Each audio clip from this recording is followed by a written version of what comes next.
The defendant in this case was sentenced yesterday. He entered his guilty plea late last year. The crime occurred 3 years ago at a business here in Caldwell County.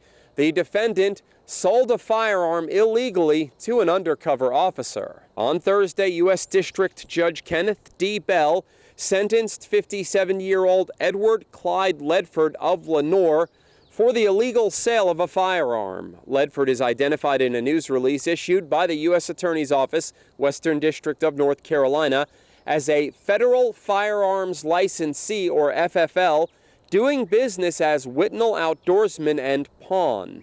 Ledford was charged with knowingly selling a firearm to a prohibited person.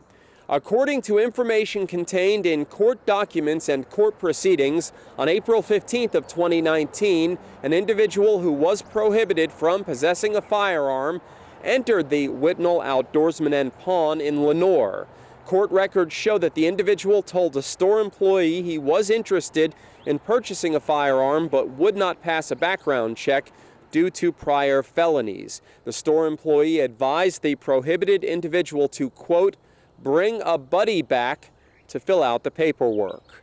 Court documents state that on April 18th of 2019, the prohibited individual returned to the store with an undercover U.S. Bureau of Alcohol, Tobacco, Firearms, and Explosives, or ATF agent, posing as a friend. This time, the prohibited individual spoke with Ledford, and he again explained that he wanted to buy a firearm but could not pass a background check.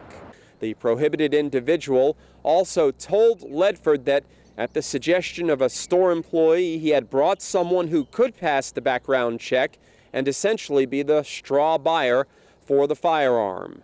Ledford did not object, and over the course of their exchange, the prohibited individual pointed to the semi-automatic shotgun he wanted to purchase.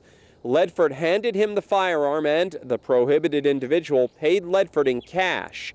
Ledford was sentenced to 2 years of probation and 5 months of home detention after pleading guilty to selling a firearm to a prohibited person. That guilty plea was entered November 30th of 2021. Reporting from Caldwell County, I'm Rob Eastwood, WHKY-TV News.